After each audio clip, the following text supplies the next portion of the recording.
Bem-vindos a mais um Lemecast, eu sou Guilherme Jordão, seu host, e tem uma nova convidada aqui, uma presença ilustre. Eu estou muito feliz, até porque eu li o livro recentemente, é um livro fantástico, e a gente tem que promover coisa boa mesmo quando a gente gosta, né? Ela quebrou a bolha e se tornou one of the guys, segundo o livro. Um dos caras, né? Ou seja, isso na década de 80. Imagina a realidade de mercado na década de 80 e você, mulher, sem ter nenhuma referência em posições de alta gestão, né? O resultado disso foi ter chegado à presidência de empresas como a Kraft, Sucre Foods, Akibon, onde chegou novinha lá e depois voltou, revisitou e chegou até a presidência. Tintas Coral e Parmalat, sendo que essa última tem muita história também boa para contar, né? E não para por aí. Ela foi membro fundadora do WCD, que é o Women Corporate Director, uma das principais redes de mulheres executivas C-Level no mundo todo, e juntas elas trocam experiências e contribuem para preparar elas mesmas para o conselho, para novas posições. E há 15 anos contribuindo pela causa de governança corporativa dentro do Instituto Brasileiro de Governança Corporativa, onde atualmente, inclusive, é conselheira também hoje do Banco Santander. Tem muita coisa boa para falar com essa convidada ilustre que é a Deborah Wright. Obrigado, Débora. Imagina, é um prazer estar aqui, muito obrigada. É isso mesmo, fui executiva durante 30 anos, ok? Dos quais 15 anos eu ocupei posição de presidência executiva, né? Uhum. Em grandes empresas, líderes de mercado, multinacionais, a maior parte delas, e também 2 grandes grupos nacionais de controle familiar, né? Isso que você disse, me coube esse papel de quebrar o telhado de vidro, né? Assim, enquanto a gente está na trajetória, a gente não percebe muito que é isso que você está fazendo, né? Uhum. Mas, de fato, me coube esse papel. E depois, assim, a gente se juntou há 20 anos atrás. A gente se juntou um grupo de executivas. Há 20 anos? 9 executivas. Tá. Até a gente fez aniversário de 20 anos. Viu uma fotinha que você postou, muito bacana. E a gente falou assim, por que tão poucas mulheres, ainda tão poucas mulheres, Sim. como CEOs e como em conselhos? Hoje 9% acho que era uns anos atrás. Isso. Hoje deve estar 13%. Agora nós estamos perto de 20%, tá? 20 já? 18%, tá? O que é um número ainda muito pequeno então, para crescer, mas dá para ver o progresso. Porque a gente tem uma, eu não vou lembrar o nome dela, mas tem uma pesquisadora de Harvard que diz que para uma voz de um grupo minorizado ser ouvido, você precisa, essa voz ser ouvida, aliás, você precisa no mínimo 30% de representatividade. Existe uma comprovação Existe uma estatística. Comprovação, isso, por pesquisa. Então, a gente tem 2 milestones. Primeiro, os 30%. Tá. E, na verdade, a gente quer equidade. Vem aqui. 51% da população brasileira. Exato. Somos mulheres, certo? Então, assim, existem outros grupos minorizados que também a gente está trabalhando. Então, a gente começou com a semente, né, do que virou a WCD no Brasil. Tá. Depois elas lançaram o Conselheira 101 para mulheres negras, que também é muito legal, tá? Enfim, então assim, a gente tem se articulado e feito bastante coisa. Então, muito progresso foi feito. Que legal. Mas precisa andar mais. Precisa. E bom ter mulheres inspiradoras como você para essa pauta. Muito obrigada. Eu só vou fazer o meu merchandising e contar. Na verdade, assim... Por favor. Depois dessa história... estou há 20 anos em conselho também, tá? Depois eu conto, eu estreiei em conselhos por mero acaso, algo que eu não recomendo a ninguém. Eu acho que é importante a gente se preparar. Não foi essa minha história, aconteceu, e depois eu fui correr atrás do prejuízo, me formar no curso de conselheiros, entender melhor o papel, enfim. Então, ideal é que seja para mim, as pessoas deveriam fazer uma escolha informada, né? Então, assim, no final do ano passado, eu escrevi o meu livro, né? A Deborah Wright, Senhora de Si, lancei em novembro. E qual era o meu objetivo aqui, né? Meu objetivo era justamente compartilhar experiências e compartilhar aprendizados, né? A minha ideia era, olha, um pouco brincando, mas olha, não cometam os mesmos erros que eu cometi, cometam outros, né? Mas assim, se a minha história, de alguma forma, e esse é o meu propósito com o livro, né? Inspirar jovens Mulheres em primeiro lugar, mas homens também, tá? Porque eu sei que início de carreira não é fácil. Nem um pouco. Não é, tá? E é muito duro, né? E nós vamos falar já sobre a questão geracional, porque é muito importante, tá? Então, assim, a ideia é servir um pouco de inspiração, né? Porque a gente tem... Primeiro, todo mundo se prepara para entrar no mercado de trabalho, né? A gente estuda, sei lá, 18, 20 anos para começar a trabalhar. Aí você entra no início de seja qual for a sua profissão. E, assim, basicamente aquele início é uma coisa operacional e muito que você não entende muito bem o seu papel nisso, o que eu estou fazendo, para onde eu vou. Né? A minha filha que começou, ela é advogada, então ela começava e falou assim, mãe, eu não aguento mais monkey work, né, assim, do tipo... Ainda mais advogado que a gente conhece o histórico, assim, né? Então ela falava assim, sabe, puxa, você faz uma super faculdade, tem uma formação incrível e, bom... Então, eu acho que qual é o desafio das organizações, né? E eu sempre fiz isso, eu sempre tive, mesmo quando eu já era presidente, eu sempre olhei os trainees. Tá. Por quê? O livro conta muito isso, a sua preocupação para trainee e a importância de conectar essa galera mais nova para a estratégia, né, Débora? Total, porque é uma mentoria reversa aqui, né? É óbvio que um profissional mais experiente vai ter o que contar e o que compartilhar. Mas veja, o que acontece? Às vezes a gente fica longe também do que está acontecendo, né? E a gente quem você diz? O conselheiro, o gestor? Sim, o conselheiro, o gestor, o presidente, porque assim, primeiro que a sua agenda é tão louca, que assim, e também a idade não tem vontade mais de ir em balada, em bar, coisas que, né? Escuta, é onde a vida acontece, não é dentro de reunião, né? No 27º andar do banco, que é o andar que eu frequento, né? Então, veja bem, né? Tem até uma frase no livro, só para complementar, sobre jovens, você diz... Eles não temem hierarquia, falam exatamente o que pensam sobre as qualidades e os defeitos da corporação. Essa frase é maravilhosa. Mas não é isso, porque assim, chega uma hora que você já está, digamos, no meio da carreira, que você tem, assim, um certo receio. Deixa eu ver o que a pessoa quer ouvir. É terrível isso, né? Mas e o gestor e os líderes hoje, né? Mais do que um gestor, você tem que ter um líder. A pessoa tem que entender que a pessoa, veja, a minha geração, eu sabia mais que qualquer um na minha equipe. Hoje em dia é o contrário, né? Você não tem como, nenhum ser humano tem como ter a totalidade do conhecimento. E o que você precisa? Você precisa de uma equipe de gente inteligente que você consiga motivar, liderar e ponto, né? Eu não preciso saber mais.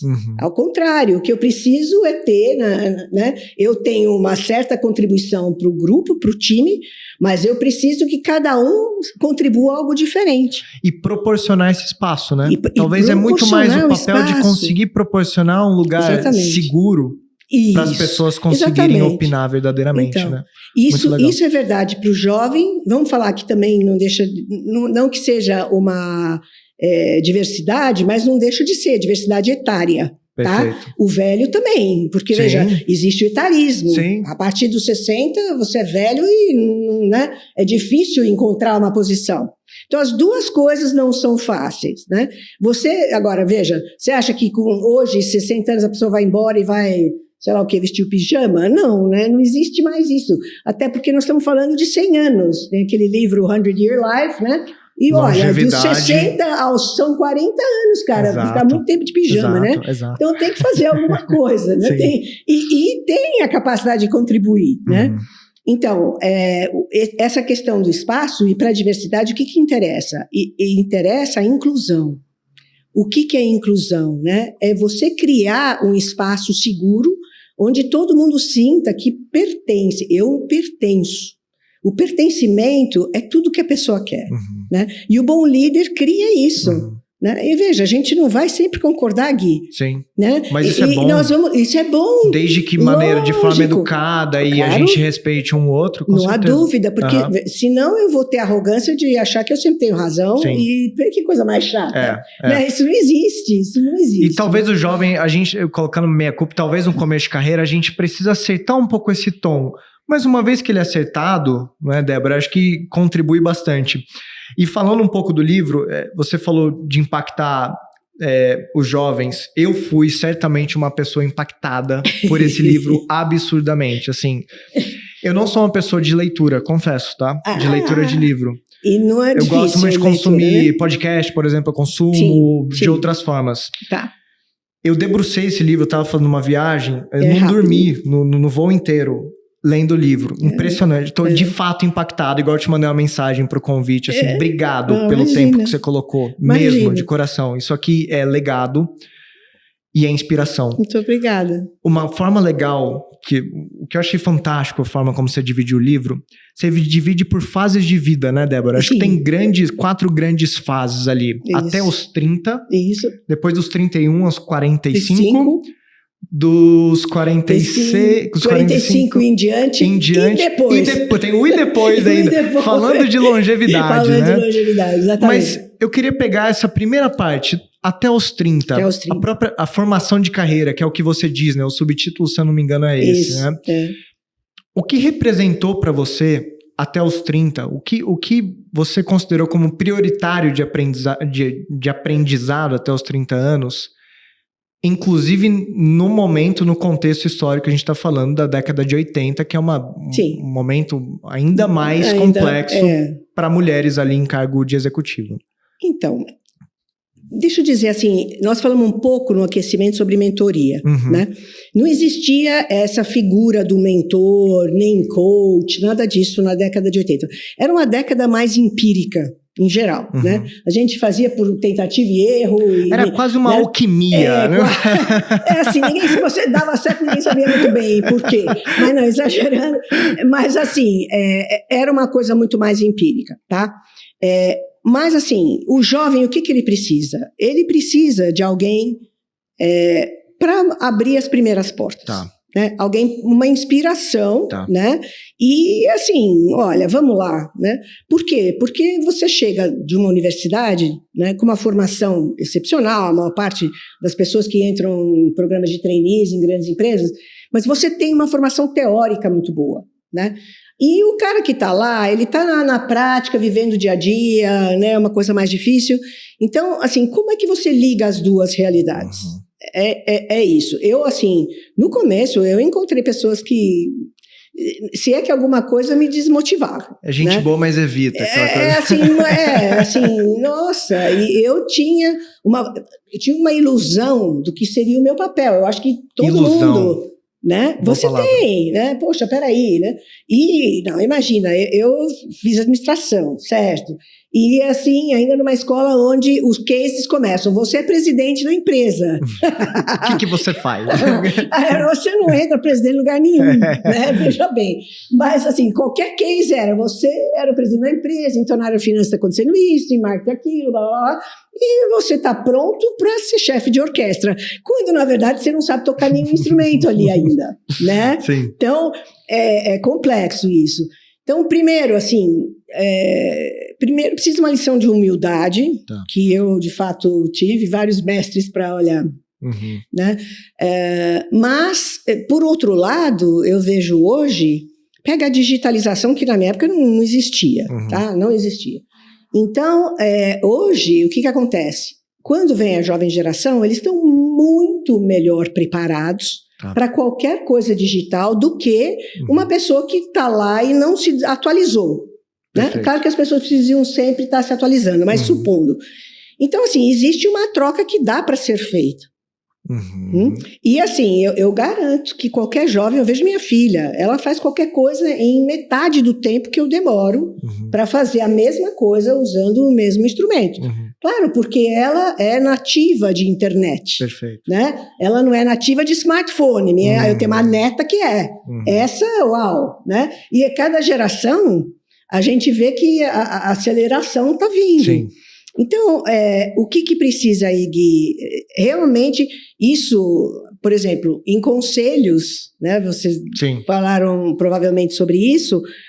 O conselheiro, ele precisa conseguir se ligar com a base, com os trainees, ou ter a história do shadow board, né?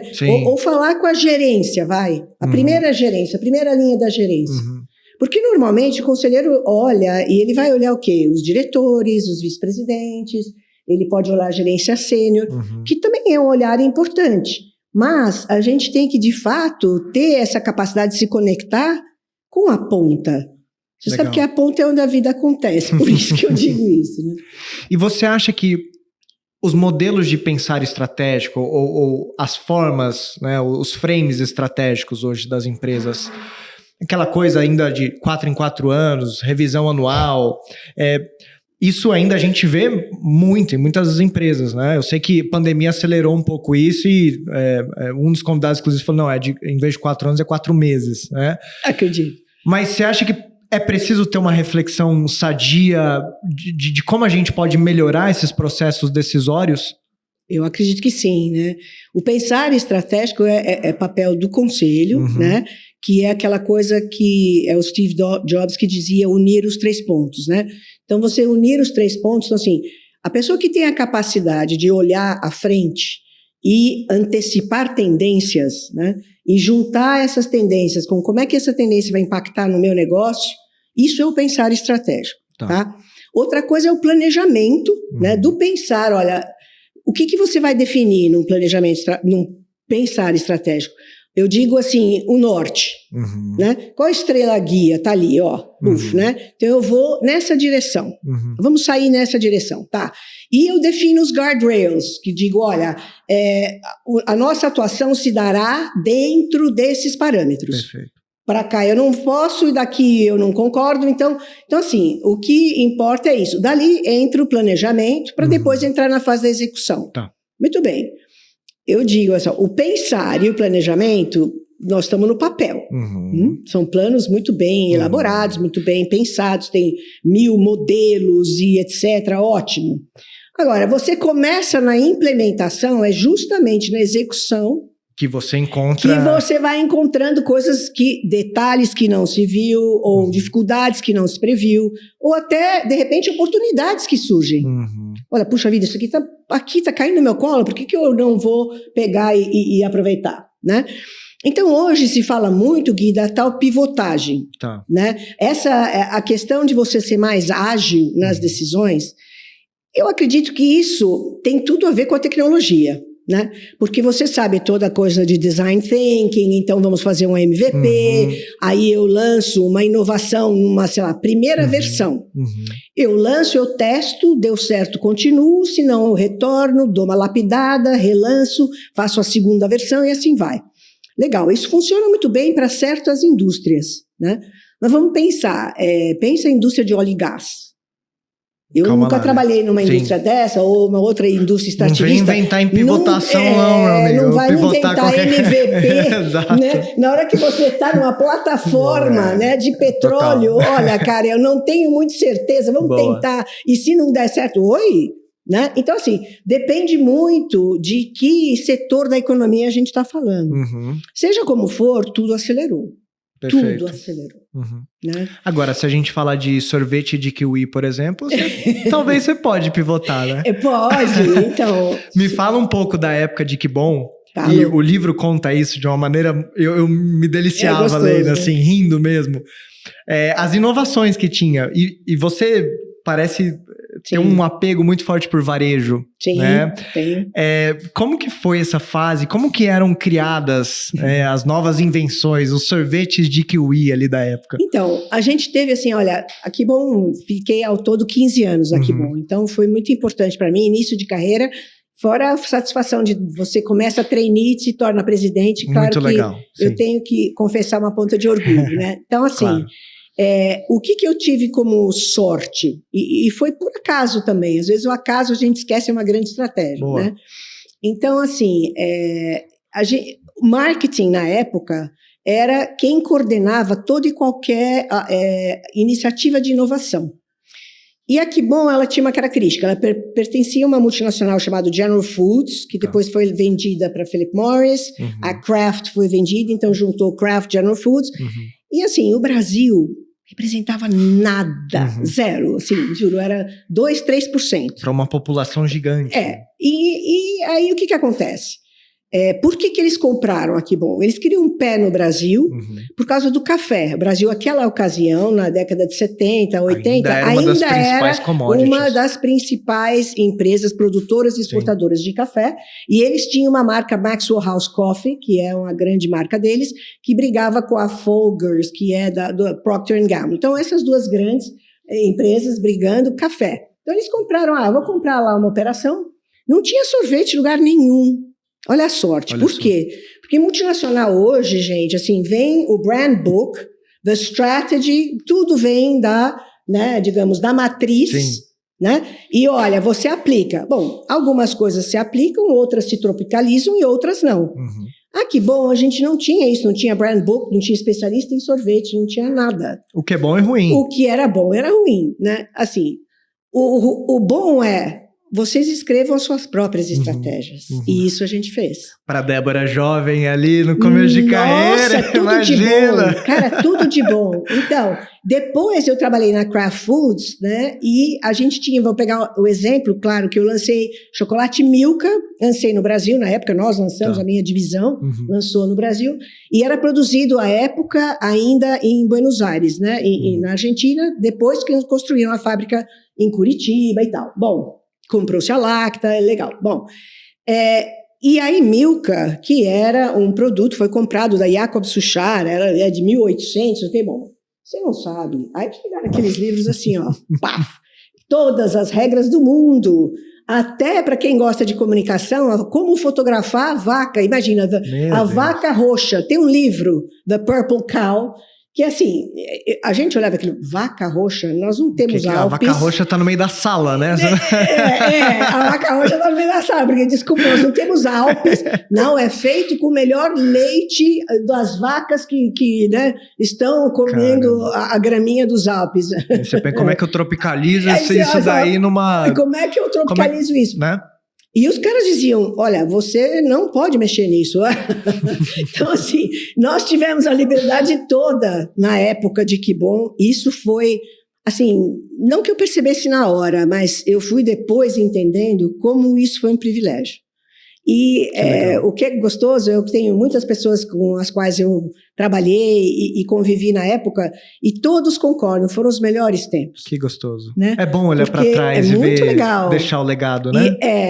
E era assim, mas porque assim, o tempo era muito especial. Primeiro nós tínhamos pessoas excepcionais, isso é uma coisa que eu acredito. Ou seja, um time maravilhoso. Para você conseguir fazer qualquer coisa. Eu sempre escolho pessoas que são melhores e mais inteligentes e melhor preparadas do que eu para trabalhar comigo, lógico. E currículo importa, Débora, nesse caso? Você que, né, como contratante, digamos, é mais a experiência ou necessariamente a formação da pessoa? As duas coisas. Tá. É bom ter as duas coisas. Uma mistura é legal, isso que eu estou falando. Legal. Assim, você tem uma formação excepcional, você tem um cara que é brilhante e ele, sei lá, de pesquisa e desenvolvimento, pega quase um cientista meio maluco, assim, né? Ou engenheiro de alimentos, o cara brilhante, vamos lá. Ele pode ter uma dificuldade de relacionamento, ele pode não ser, assim, muito bom de pessoas, ele talvez não seja um bom gestor. E aí você pega um gestor experiente que, né, os dois vão conseguir.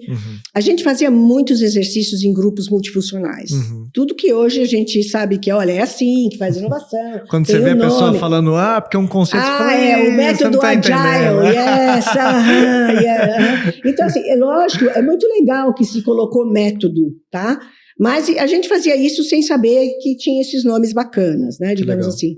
E que bom que foi pego esse conhecimento e que foi normatizado e os processos surgiram. Legal. Mas foi muito legal esse tempo. Que bom. Faz parte da minha história. Faz mesmo. Muito bom. O livro mostra, e eu sei isso na prática, o quanto você consegue trazer as pessoas para perto. E ao mesmo tempo o livro mostra, e abre aspas, que você é um trator. É verdade, foi o Bruno, né? O Bruno que fala isso. Figura, A Débora é um trator, né? Como é que você consegue equilibrar essas duas coisas, Débora? Então, cara, primeiro assim, tem que gostar de gente. Tá. Né? Eu gosto de pessoas. Importante. Muito. Fica a dica. Não, porque tem gente, não é verdade. E não tem problema. Se a pessoa não gosta, ok. Olha, eu sou técnico, eu sou engenheiro, eu gosto de fórmula, eu gosto de processo, eu gosto de fábrica, eu gosto... Ok, legal, nem todo mundo. Agora, eu gosto de gente. Né? Acima de tudo, eu tenho esse lado. Né? E aí, assim, como é que você faz? E eu ficava pensando, não, vamos lá, quando é que eu estava produzindo o máximo? Quando eu estava fazendo ao invés de coordenando, né? Em que momento eu estava dando 120% da minha capacidade? Tá. Quando alguém estava me inspirando, quando eu tinha um líder que eu não queria decepcionar. Legal. Quando eu queria entregar e eu estava assim, engajada no propósito, né? Nós não tínhamos a palavra propósito, mas tínhamos visão. Tá. Visão, missão, objetivos e tal. Legal. Então, assim, qual era a visão e como é que a gente chega nisso, tá? Então, eu percebi que era isso. Você traz as pessoas certas, você às vezes inspira. E outra coisa que o líder precisa fazer, ter certeza que a pessoa tem tudo o que precisa, infraestrutura. As ferramentas. As ferramentas. Certas. Porque assim, você soltar e olha, agora você se vira. Se vira. Não é esse o papel do gestor, né? Não é. E assim, é uma coisa que eu gosto. Eu, assim, se eu sento para conversar com as pessoas, eu vou me dedicar aquele tempo a estar inteiramente estar isso ali. É perceptível. E as pessoas enxergam isso. Totalmente. Né? Eu quero saber de você, você vai me contar e eu estou interessada. Eu não estou aqui fazendo um papel, eu não estou de uma maneira, sei lá, burocrática, né? Ou só porque tick in the box eu tenho que fazer isso, porque eu li as instruções do manual. Não. É algo que eu gosto de fazer. Então, eu acho que assim... Tive a sorte de chegar nessa profissão que me permitiu fazer essas coisas. Que legal. Muito bom. Eu vi uma frase uma vez, do Web Summit, inclusive, ali do Rio, falou... eu estava ouvindo um painel de diversidade etária e dizia alguma coisa assim... as diferentes gerações querem a mesma coisa, mas de formas diferentes. E a pergunta que eu faço, dado todo esse contexto, e você trouxe o fator tecnologia também... Mas é uma pergunta, estou muito curioso para ver sua resposta. O mundo mudou tanto assim nesses últimos tempos? Uau! Porque entende de onde está vendo a pergunta? Eu estou entendendo. Porque as relações humanas, elas são as mesmas. As mesmas, ok. Eu concordo. Você tem que criar a visão da empresa, agora o propósito, o agile que você usou, né? Então, certas coisas, elas continuam. Sim, né? Talvez de formas diferentes. Mas você acha que o mundo mudou tanto assim? Uma boa pergunta, uma boa provocação. Olha, eu vou vamos lá. Eu tenho uma filha que é millennial, tá certo? Tá. E eu sou uma boomer, ou seja, 2 gerações para frente, né? Legal. E, obviamente, que a gente pensa diferentemente. E às vezes aí eu conversando com a minha terapeuta, olha só, e ela me falou a seguinte frase que você vai gostar. Porque assim, tem horas que eu falo, né? Aí ela diz assim, olha, Débora, presta atenção. Nós, porque ela é que nem eu, a boomer, nós somos da geração do dever. Pelo momento histórico, pelos nossos pais, meu pai, por exemplo, nasceu na Inglaterra e ele viu a Segunda Guerra Mundial. Tá? Então, assim, passou fome. A cidade dele não era Londres, é Manchester, então foi bombardeado e tal. Então, assim, veja, ele passou uma guerra. Não é engraçado, né? E pensa, eles tiveram uma educação bem dura. Então, nós também. Né? Fomos justamente educados por generais prussianos, que eu digo, né? É mais ou menos assim. Então, somos a geração do dever. Então, eu sempre achava, eu continuo achando, aliás, continuo a terapia para não ficar achando que eu estou sempre devendo, Gui, assim, putz, eu não entreguei, estou estou devendo. Lógico, porque isso vem de sempre, né? Bom, e minha filha, ela fala assim, já eles são a geração do poder. Vocês podem, lógico, porque, olha, é o tempo de abundância, não é o tempo de escassez que nós pegamos, né? Tudo é abundante, né? E dá poder dependendo para uma pessoa, você tem que tomar cuidado. Agora, não, então, não, mas olha, eu vou contar essa história que ela é muito boa. Minha filha, ela estava ainda estagiando, então num grande escritório de advocacia, E é ainda Stag, né? Então, Stag, ela estava brava porque teve um feriadão e ela a equipe dela foi, não, você vai trabalhar. Foi selecionada, premiada e vai trabalhar. Bom, é lógico, a gente, quem 20 e poucos anos, quem é que gosta de no feriadão, você vai ficar em São Paulo e vai ralar. Que delícia. Que delícia. Bom, legal. E aí, assim, a gente foi levá-la até lá, né? Foi levá-la e tal. E ela reclamando. E aí, uma hora, né, a velha general aqui falou assim, que história é essa? Parou o carro, deu aquela freada. Olha aqui, né? Bom, você sabe quantos feriados eu trabalhei? Sabe quantas madrugadas eu varei? Blá, blá, blá. Bom, aí ela virou e falou assim, mãe, você não está entendendo. Tá bom, o quê? Olha, eu sei que eu vou trabalhar esse feriado, eu sei que eu já miquei, tá bom, não tem problema nenhum, eu já sei. O que eu não gosto é a falta de organização do pessoal. Eu falei, como assim, filha? Fala mais. Falei, não, veja bem, eu tô chegando, eles pediram para eu chegar meio-dia, e eu tava deixando ela lá meio-dia. Eu sei que eu vou ficar 3 horas sentada numa sala esperando enquanto eles estão em reunião para depois vir e passar o trabalho pra gente. Pô, pelo amor de Deus, me deixa em casa, faça isso, depois me chama. Eu acho que ela puxou a mãe nisso, hein? Não, mas sabe o quê? Eu parei. Não, Gui, você não sabe quantas horas eu fiquei sentado lá de fora de sala de chefe. Que chá perda de cadeira, de tempo, né? Chá de cadeira, ficar esperando. Perda de tempo enorme, perda de energia, perda de motivação do jovem. Mas a gente achava que a gente devia isso, tá? Graças a Deus vocês percebem que não, isso é um absurdo. Sim. É uma falta de organização. Não é respeitar o tempo do outro. Claro. Então, o que mudou? A velocidade das coisas e a percepção de que a mercadoria escassa é o tempo. Né? Entendi. Então, e por isso, assim, se eu acho que você tem que fazer tudo do jeito que eu fiz, eu estou partindo do pressuposto errado. Os tempos são outros, por que você vai chegar... Não. Tá. O entendimento do outro, a empatia tem que estar junto com a velocidade. Porque o que você está me dizendo mudou em termos de velocidade, naturalmente isso impacta no tempo das pessoas. Sem dúvida. Ter empatia é fundamental para as duas pontas. Para as duas pontas. E veja lá, ao contrário, eu, às vezes, assim, tecnologia, como eu disse, eu sou imigrante para a web, né? Não sou nativa, então eu sofro. Faço cada batatada que, meu Deus. Ai, filha, eu não estou conseguindo isso. Ela morre de irritação. Mãe, eu já te expliquei isso 3 vezes. Tá bom. Aí eu já fico assim, né? Por quê? Porque a gente não é daquela coisa de, olha, vamos tentar e errar não faz mal. Eu não posso errar, estou me cobrando. Eu devo acertar. Entendeu? Então, assim, não se cobre tanto, não se cobre tanto. Então, não se cobre tanto, isso. Mas isso dá para ensinar. Sim. Então, peraí, esse cara está nervoso porque ele não está entendendo uma coisa que é relativamente simples.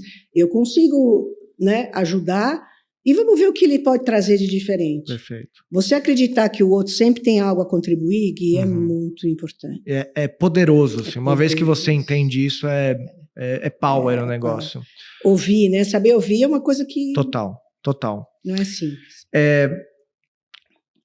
Puxando o gancho da pergunta anterior, e eu sempre... É uma reflexão que eu tenho muito, pelo momento de carreira e os próximos anos também, que é entender quando começa e termina os ciclos.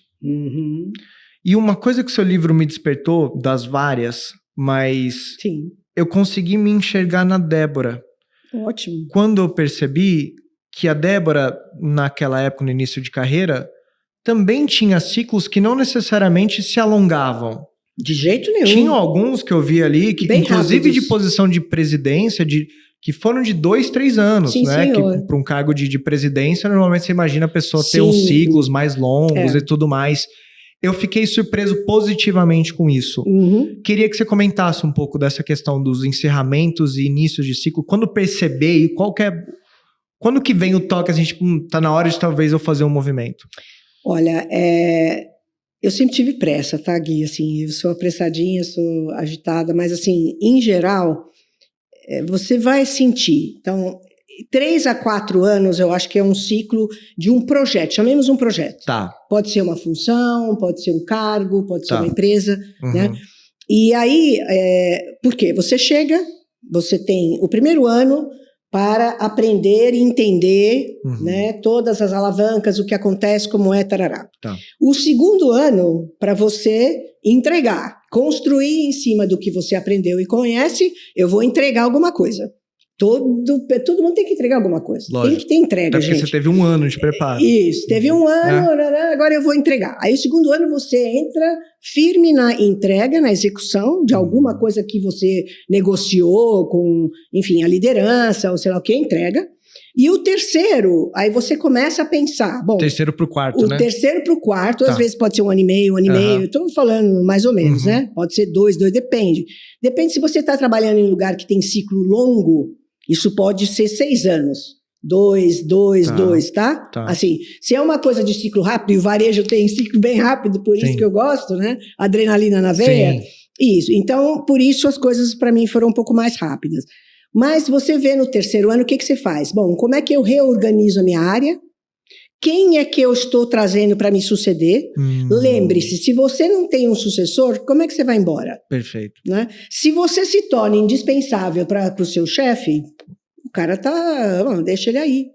Eu faço o favor de não deixa você, ai que legal, ele é ótimo e fica no mesmo lugar. Não pode, as organizações não podem fazer isso. Né? E não precisa mudar de casa. Você pode mudar dentro da mesma casa, dependendo. Tá. Olha, agora eu vou mudar de área. Agora eu vou mudar. Né? A Unilever fazia isso muito bem. Tá? O cara que, por exemplo, quando eu saí da Unilever na área de marketing, e eu tinha um par muito legal de pesquisa e desenvolvimento, ele era engenheiro de alimentos e ele era técnico. Né?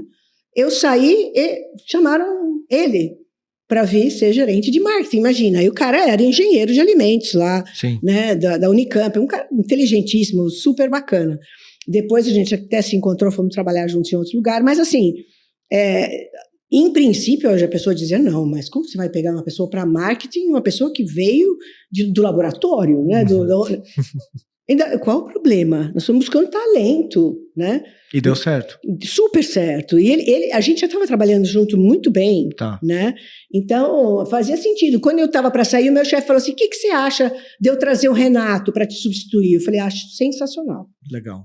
Tá? Até porque você confia, você acredita, Lógico. você conhece a pessoa, né? Você entende o perfil. Acho que isso é tão importante, você estar próximo dessas pessoas que podem, inclusive, vir a ser... Não há dúvida. Teu sócio, pode vir a ser teu sucessor, Lógico. seu cliente. Não há dúvida. Né? A responsabilidade nossa de manter isso ativo é fundamental. Sem né? dúvida. Agora, o que você... Só deixo... O que mais? Volto para você. Eu não te respondi o quê? Sobre os ciclos, fala. Você quer... Não, eu não sei. Não, a resposta o que eu ia dizer... dada Tá ou... super dada. Tá super dada. Tá bom. O que eu ia dizer é que você entende esses ciclos e que eles começam e iniciam... Se eles iniciam e se encerram, desculpa. Mas da sua fala dá para perceber que você tinha clareza do que você queria também. Sim. Assim, você não sabe exatamente qual vai ser o endereço do seu próximo lugar para trabalhar, mas você tinha uma visão, uma clareza de onde você queria chegar. Sim. Pelo menos 2 dicas. É o que você está me passando aqui na resposta. Exatamente. 2 dicas. Então, eu tinha clareza, vamos entender. Óbvio que na época tinham alguns consultores que diziam para a gente assim, você tem que chegar na próxima vez que você for fazer uma entrevista para emprego e o cara pergunta para você onde você se vê em 10 anos, você fala na presidência no seu lugar. Né? Isso aí virou modinha na época e tal. E se a pessoa não fizesse isso, não é ambicioso o suficiente. Tá bom, legal. Ambição é importante, há que ter, tá? Ok. Mas, nem todo mundo vai virar presidente, nem todo mundo quer ser presidente, nem todo mundo deve ser presidente. Ok. Então, qual é a sua pretensão? Eu quero estar num projeto que eu sinto que eu estou podendo colaborar, adicionando valor e entregando. Tá. Não é necessário... Olha, então, por exemplo, legal, bacana se você está cada vez mais crescendo de responsabilidade, sendo promovido, isso é maravilhoso. Mas também, se não for... Eu saí daqui bom para ir para a Unilever, por exemplo, eu fiz um movimento lateral. Tá? Eu saí de uma posição de gerência de marketing e fui para uma outra de gerência de marketing. Era outra empresa muito maior e aprendi pra caramba, apanhei pra caramba, né? Eu meio que disse, olha, porque eu nasci, criei-me ali, eu sabia, conhecia tudo. Era muito fácil para eu continuar navegando ali. E olha que interessante, foi porque eu saí, santo de casa não faz milagre, eu nunca teria me tornado diretora de marketing se eu não tivesse saído, Gui. Foi a hora que eu saí que as pessoas perceberam, opa... Sentiram falta. Quem é que fazia acontecer no departamento? Olha só. Né? Eu não fiz isso de caso pensado, não. Eu fui porque eu tinha... A Unilever era um super nome, eu queria ter isso no meu currículo. E tudo bem, foi ótimo. De fato, isso acontece. Que legal. Então, assim, pensem, assim... empresas que vão fazer diferença, onde que eu vou ter melhor treinamento, onde que eu vou estar trabalhando com pessoas muito interessantes que eu vou estar ensinando, mas vou estar aprendendo. É mais ou menos isso. E se for também, não tem problema nenhum dizer, eu quero vir a ser diretor, eu tenho pretensão a ser um executivo sênior. Escuta, a gente precisa de um pouco de ambição também. Lógico, mas para quem às vezes ainda está construindo, inclusive, essa ideação de futuro, eu acho que essas dicas são bem legais, de busque trabalhar com pessoas top, né, que vão agregar, que você consiga também entregar valor. Não há dúvida. Sabe por quê, Gui? Assim, esse negócio da pirâmide que eu tive na minha geração, agora nós vamos estar trabalhando de uma maneira em rede, né? Então, a questão da hierarquia vai ser muito menos, né, no Conselho do Futuro, não só no Conselho do Futuro, nas empresas do futuro. Olha, o Fred, que é o CEO da Magalu, ele fez uma apresentação uma vez lá no IBGC e ele mostrou o organograma dele, era genial, cara, era assim, parecia uma constelação. Olha só. Né? Muito interessante, né? Exatamente diferente. Um outro CEO mostraria, olha, aqui é a presidência, aqui os vice-presidentes, aqui os diretores, aqui os gerentes, blá, blá, blá, supervisor, blá, blá, blá, blá. Não, ele falou, olha, tá aqui. E a coisa que, assim, eu vou falar uma coisa que muita gente trabalhou com isso no Empowerment, que foi uma coisa que eu trabalhei bastante nas organizações que eu passei. É assim, olha só, quando você olha os gansos, por exemplo, né, ou as aves, que elas estão migração para o sul. Então, elas estão em formato V e tem um líder lá na ponta, né, batendo as asas e os outros todos estão indo juntos, papapá, vai com as correntes de ar, etc, etc. Tá? Chega uma hora, aquele cara da frente, ele está cansado. O que ele faz? Ele troca de posição, sabia disso? Olha que genial. Ele vem, fica aqui atrás e o outro vira o líder. Você já pensou que coisa incrível isso? É isso que a gente precisa de liderança. Que legal. Algo que troque. Oxigenação e contribuição. Então, assim, nós estamos num momento, vamos supor, nós estamos agora voando em cima do Polo Norte, estou inventando aqui. Agora está um gelo. Quem é um especialista em temas frios? Fulano, Gui, vem pra aqui. frente, vem pra frente. Que legal. Você é melhor nisso do que eu. Ou seja, há uma hierarquia, mas ela é compartilhada. Legal. Né? Então vamos pensar, não é esse um caminho? Então por isso que eu digo, esteja junto com um projeto que faça diferença, onde você vai poder criar valor, né? Tem que criar e entregar. Sempre. Se você acha... Trabalho duro, ele é atemporal, falando do que mudou e não mudou. Com certeza. Não, mas assim, você ter espaço para entregar. Se você está fazendo uma coisa absolutamente burocrática, que valor que agrega, e olha, eu estou fazendo, sabe, é altamente dispensável, né? Esse insight é interessante. Acho que é para o público também avaliar o quanto está sendo burocrático, talvez, nas atividades, e o quanto está se propondo a fazer coisas novas. A gente fala muito isso para o analista internacional, inclusive, que estava falando com o Ricardo até sobre o generalista ou especialista. Né? Que é ele fala que tem que ser os dois, né? E talvez o analista internacional, por sua maioria, ele é um generalista, porque ele vê vários temas, etc. E não consegue entender a essência do que faz e trazer isso para a estratégia da empresa. Então, fica a reflexão, né? O que estou fazendo? Se eu estou fazendo é algo que pode ser substituído ou não, e que contribuição, que valor eu deixo para a organização. Acho que isso é importante de ter como referência. Eu acho que sim, eu vou deixar uma outra dica. Assim, se não tiver claro, eu estou fazendo isso aqui, mas eu não entendi aonde eu estou na cadeia de valor, exatamente o qual importante é o que eu estou fazendo, tem que perguntar para o líder. Se ele não souber responder, então, por favor, o que eu estou fazendo aqui? Perfeito. Entendeu? Assim, e não ter medo de perguntar. Não tenha medo, é legítimo. Olha, eu estou fazendo a minha função aqui, é essa aqui. Eu queria entender na cadeia, né, de valor exatamente como eu me encaixo. Se não tiver claro, né? Sim. Porque o líder teria por obrigação explicar. Perfeito. Olha, você vai fazer isso, por isso, tal. O bom líder já explicou. Mas se não está claro, olha, eu não entendi. Aí foi embora com uma resposta não muito boa. Puta, eu vou refazer essa pergunta no dia seguinte. Cara, olha, sabe, você conversamos ontem, mas eu não estou muito convencido. Isso aqui não me parece algo que, de fato, vai fazer diferença. A pessoa já vai te olhar com outro olhar. A pessoa já vai te olhar de outra forma, né? Boa. Assim, eu tinha trainees que eles começavam... Maravilhoso. Então, ele entrou, aí, na época eu era agente de grupo, tal, legal, aí fazendo umas coisas, então, eu ia explicando, olha, você vai fazer isso, então liga para fulano, blá, blá, blá, blá, blá, blá.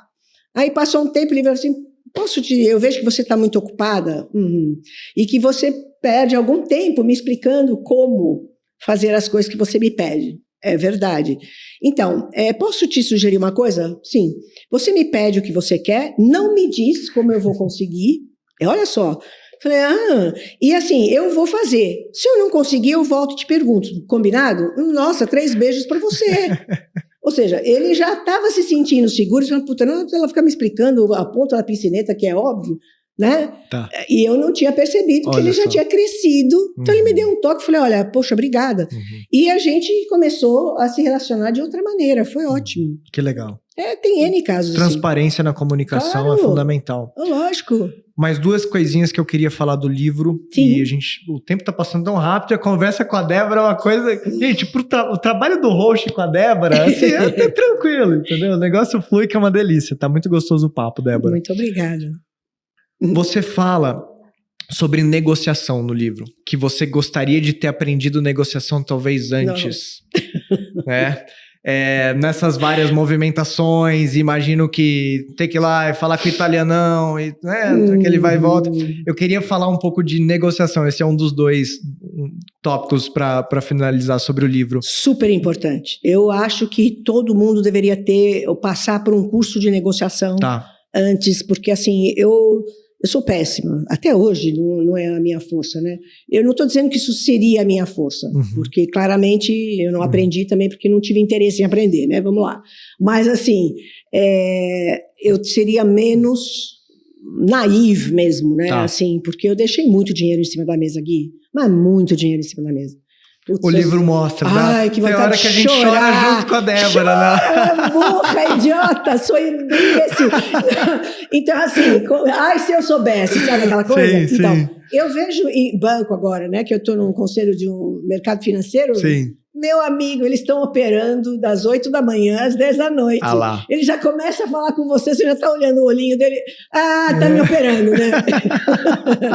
Então, assim, veja, tá certo. Sim. Né?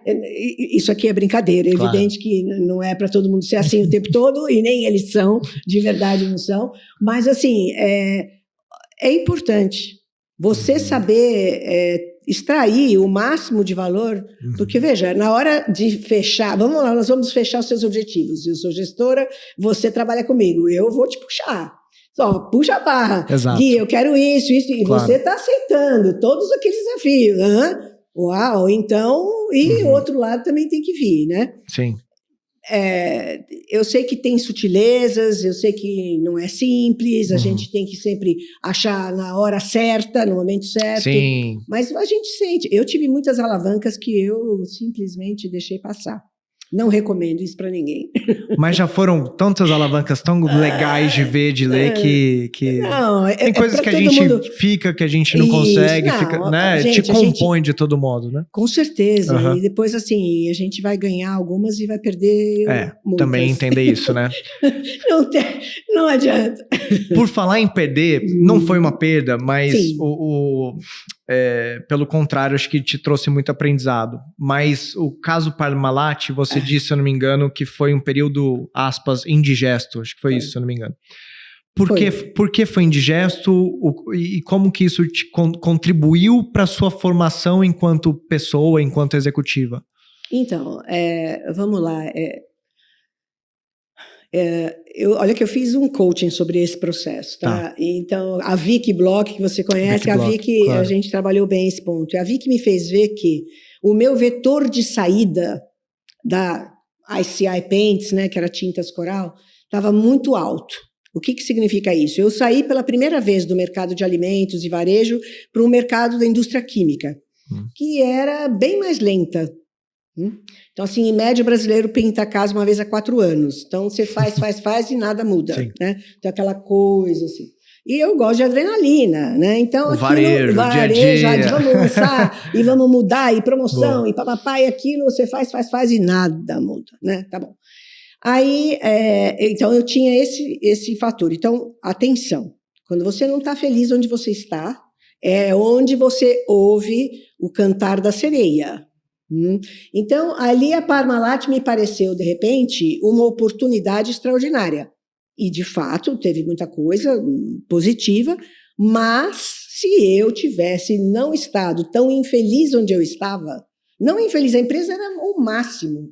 Nossa, pelo amor de Deus, a melhor empresa, super correta. Eu estava para fazer um curso em Harvard, tinha que ter ido para Harvard e não ido para Parmalat, mas assim, mas aquele mercado estava pesando para mim, tá? Era isso. E aí, o que acontece? Eu vesti um óculos cor-de-rosa quando apareceu essa oportunidade. E comecei a não ver problema. Ou seja, olha a primeira lição que você traz. Fique atento às oportunidades, porque a gente tem a tendência de querer... Pô, aquela oportunidade me veio... nossa, vai ser maravilhosa. Faça questionamentos sérios. Faça due diligence. Tem que entrar no detalhe. Tem. A gente ignora essa responsabilidade pessoal na hora de escolher o próximo desafio, né, Débora? Total. Eu acredito assim, gente, cavalo selado, a gente tem que pular e ir para a aventura. Eu digo isso para as mulheres, porque mulher morre de medo. Ai, não. A mulher tem que estar 120% preparada antes de aceitar qualquer coisa. O homem, 70% preparado, diz, estou pronto. Certíssimo ele. Pula e vai, que você vai aprender os outros 30% no caminho. Ninguém está 100% preparado, never. Não existe, turma. E a mulher, mas eu preciso fazer mais um curso. Precisa nada, vai fazer, faça o curso durante, né? Então, assim, eu acredito que tem que ir, mas... tem que analisar, tá? Então, assim, eu estava com o meu óculos muito cor-de-rosa, eu cheguei numa empresa que era uma multinacional, legal. Você foi assistir Barbie, mas você não assistiu Oppenheimer, foi isso, né? Já entendi. Já. Muito boa. Era uma empresa familiar, cara. Eu nunca tinha trabalhado numa empresa familiar. Né? Outro universo. Inclusive do exterior, não era nem daqui. Isso, e assim... aquilo eu também aprendi, olha, se você chegar num lugar... Primeiro era bom saber antes, tá? Se tiver, a coisa mais importante, chegou num lugar, ou você é convidado para ir para um lugar, olha, eles têm valores diferentes dos meus, esqueça, não vá. Tá. Então, assim, se você tem certas, todos nós temos nossos valores. E não estou julgando, hein? Cada um que escolha os seus. Eu fico imaginando, hoje em dia, acho que poucas pessoas perguntam para quando for na entrevista, me diga os valores da sua empresa. É capaz até da pessoa que está te entrevistando não ter certeza, às vezes, dos valores da empresa. E é super relevante, porque você chega num lugar e, sei lá, o cara tem jeitinhos, ou ele corta caminhos, ou uma contabilidade criativa. Oi? Né? Veja, eu sou... Contabilidade criativa. Contabilidade criativa é o que eu vou dizer, mas como? O que é isso? Uau, né? Não, tem N casos, né? Todos os escândalos corporativos, você vai entrar, tem alguma coisa que alguém estava sendo criativo demais em alguma coisa. Tá, então, e a minha formação é ao contrário, é extremamente ortodoxa, né? Multinacional, tudo certinho. Eu nasci certinha, Gui, não tem, assim, mais ou menos... Como assim? Explica para mim, mais ou menos. Não quer dizer que eu seja inflexível, é só o que é certo é. Claro. Sorry, não vai me convencer. Vai cortar caminho? Não, existem... Vamos entender direito. Eu adoro cortar caminho, desde que seja legítimo, lógico, éticos dentro da ética, principalmente ética. Então, ali para mim foi isso. Foi eu tive um clash aí cultural com eles, né? Era bem diferente do que eu tinha visto até então. E assim, a imagem de marca, o marketing deles era demais. Então, branding a promoção, o branding é branding. E olha só, e que coisa, hein? Eu sou marqueteira, mas fui pega no marketing. Olha então, só. Não sejam pegos no marketing. Vamos, sabe? Tem que ir fundo e ver. Boa, né? legal. Isso aí é um aprendizado. Aprendizado, sem dúvida. Experiências internacionais. Você teve várias. Muito legal. E é sempre bom. Ajuda a gente entender as outras culturas, entender como a gente complementa com a nossa. Estratégias também são moldadas. Eu digo que uma empresa não precisa se internacionalizar para ela ter acesso ao internacional. Né? Ela pode se relacionar com o internacional de outros modos. Né? Quais foram os benefícios para você? Assim, tanto Débora quanto Débora na posição de pessoa jurídica quando estava nas posições de presidência. O quão foi importante o teu acesso, o teu contato com o ambiente internacional? Olha, fundamental, eu diria. Né? A minha história, eu nasci internacional, porque né, meus pais são ingleses, então eu tenho a dupla nacionalidade, e isso também me ajudou. Porque como eu sou bilíngue e fui criada em colégios internacionais e tal, eu entendo muito fácil a cultura deles, né? E aí é mais fácil. Então, às vezes eu servia de canal de comunicação mesmo. Tá? Agora, veja bem, eu não sou tradutora, né? E eu poderia perfeitamente dizer assim, olha, se vira. Mas não vou fazer isso. Por quê? Porque assim eu criava relação. Né? Lembre-se, relacionamento é tudo, continua sendo. Na minha época, na década de 80, 90, muita coisa vinha de fora. Né? O mercado brasileiro era fechado. Sim. Tá? Então, inovações, as coisas eram primeiro lançadas lá. Agora não, a Barbie, por exemplo, Oppenheimer, né? O final de semana Barbie Oppenheimer foi global, mundial. Total. Exato. Então, assim, hoje é menos uma vantagem como uma obrigação. Como é que você vai estar fora do que está acontecendo no mundo? Tá. E o Brasil, assim, juro, a gente tem uma coisa muito... Tem pessoas que dizem que é complexo de vira-lata, porque a gente acha que tudo que vem de fora é melhor, né? Tem um pouco disso. Mas, assim, o americano, ele só enxerga o próprio umbigo, né? Sim. E olha que eu convivi com muitos. E os caras, você sabe, Brasil, até o cara aprender. Sim. Mas o legal é que a gente conseguia fazer ele entender, não, peraí, ó, vem cá conhecer uma coisa nova. Mas a maior parte deles tem pouco interesse, porque lá é tão grande, é tudo o centro do universo ali. O Brasil não. O Brasil é muito antenado com o resto do mundo. E tem uma relação muito bacana com diferentes culturas e regiões também, né, globais. Isso é total. E isso é fundamental, Gui, porque assim, nossa, pega a América Latina. Eu trabalhei bastante com a América Latina, né?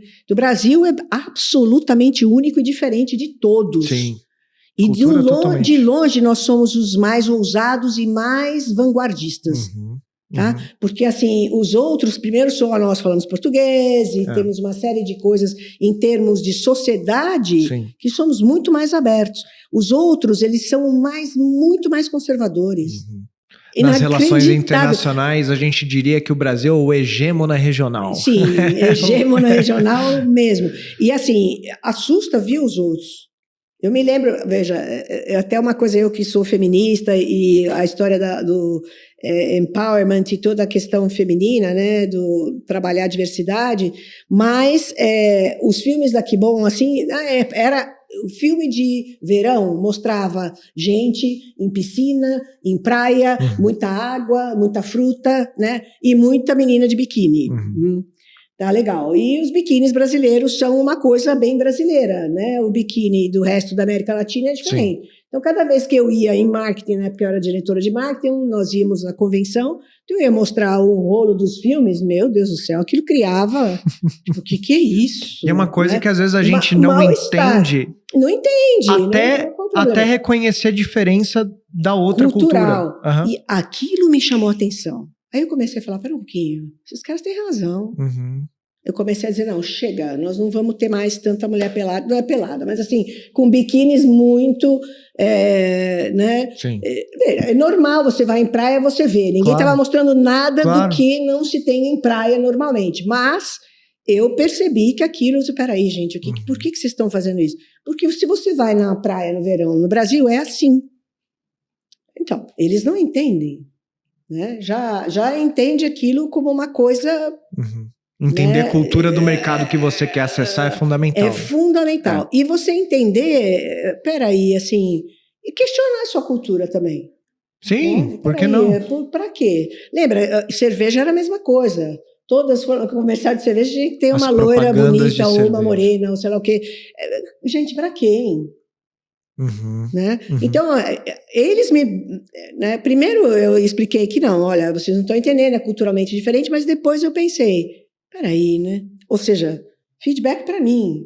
Eu sou mulher, o que eu estou fazendo? Então, muito interessante. Essa legal. Questão da mudança cultural, você aprende muito. É um estranhamento muito sadio, né? Muito sadio. Muito. Débora, daqui para frente, que é a última parte do livro, daqui para frente, o que a Débora quer fazer? O que ela pretende fazer com tanta energia? Assim, só quem conhece para entender. Espero que a gente tenha passado um pouco aqui no episódio. Obrigada. Olha, esse é o ponto, tá? É assim, eu fico me questionando quando que é a hora de terminar, né? Aquela coisa dos ciclos e tal. E assim, mas eu vejo que eu terei, a longevidade existe na minha família, né? Minha mãe tem 88 anos, está viva, lúcida e tal. Então eu fico pensando, bom, eu tenho aí um caminho pela frente, né? Mas eu não tenho a mesma energia mais. Vocês vão dizer, para, né? Não, mas vocês não me conheceram com 40. Imaginem a Débora vocês não me conheceram aos 20, com 40. aos 40, meu Deus. Então, eu tinha uma energia Eu não brava. queria ser seu gestor naquela época, meu Deus. Por isso o trator, né? O Bruno, não, lá vem ela de novo. Né? Tô brincando. E não, então, de verdade, né? Outro dia alguém falou assim para mim, você gostaria de ser CEO outra vez? Aí eu falei, olha... Sim, lógico, se a primeira resposta sim seria o máximo. Não, porque eu tenho plena consciência de que eu não daria conta. Tá. Né? Por exemplo, se eu Você acha que não? Eu tenho certeza, Gui. Eu acho que você ia dar de 10-0 e muito CEO hoje em dia. Não. Eu prefiro ajudá-los. Tá. Né? Eu prefiro isso que eu faço atualmente. Porque eu tenho um espaço na minha agenda para mim. Coisa que durante anos eu não tive. Isso me fez falta. Você fala muito da família, inclusive, no livro, né? Exatamente. Sim. Então, isso não dá. A gente passa... Nossa, uma são vida escolhas, toda. São escolhas, claro. São sacrifícios, lembram geração do dever, então aquela coisa. Mas, assim, tem uma coisa que eu gostaria, sabe, assim, a coisa do impacto. Tá. A questão da desigualdade social no Brasil me incomoda demais, tá? E eu gostaria de, por exemplo, eu já ajudo muito, há 20 anos estou ajudando mulheres executivas. E não é que a gente chegou lá, mas a gente já está encaminhado. Boa. Então eu gostaria de pensar em mulher de classe C, por exemplo. Uau, fantástico. Né? Não é uma coisa que a gente ouve tanto. Então. A gente fala certamente de mulheres como têm espaço de diversidade, dos vários ali, que está em ascensão. Mas o social junto... Sem dúvida. Porque elas têm olha, assim, eu admiro demais, porque muitas delas são guerreiras, chefes de família. Nossa, tem 60% dos lares da classe C são liderados por mulheres. Eu não sei como elas dão conta. Elas têm filho, elas trabalham, elas pegam esse ônibus, que eu estou de carro reclamando. Pelo amor de Deus, não tenho do que reclamar. Né? Então, assim, eu ainda estou pensando, mas é uma coisa que eu gostaria, de poder ajudar, né? Nem que seja ajudar no repertório, enfim, por N razões. Assim. Muito bacana, muito legal. Eu tenho 3 perguntas que eu faço para todo convidado no final. Vamos lá. Elas são mais profundas, inclusive. Acho que até toca bastante com o que você trouxe. Mas o primeiro é: qual o maior aprendizado que você teve ao longo da sua trajetória profissional?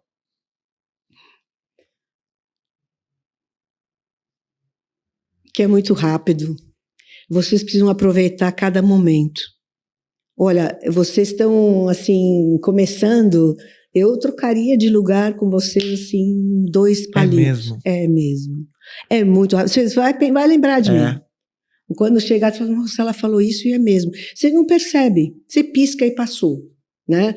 Lógico que não. Lógico que tem, né? Depois, se você parar e vai, tudo que eu fiz, lógico que não foi rápido. Mas a impressão que se tem é isso. Então, aprendizado é aproveite cada fase com tudo, porque é rápido. Legal, muito bom esse. Gostei. Qual o principal conselho que você dá para um jovem no início de carreira? Algo parecido, né, com o que você respondeu. Assim, o que eu digo e olha que eu briguei com a minha filha, mas ela fez isso, exatamente isso. Procurem o que vocês gostem. Tá. Né? São muitas horas. no trabalho, né? Então, precisa ser algo que você esteja estimulado a fazer, né? Então, procure o que te realiza, procure o que né, onde você vai colocar sua paixão. Legal. Porque a paixão faz a diferença, né? Porque assim, o cara que está ali só de corpo presente e não vai inspirar ninguém, né? Boa. E a última é: que marca você quer deixar para esse mundo? Nossa. Olha, a minha geração, eu acho que essa coisa do dever foi forte demais para nós, né? A gente carrega isso com um certo peso, né? Mas é importante. Então, assim, o que eu queria deixar é um pouco de...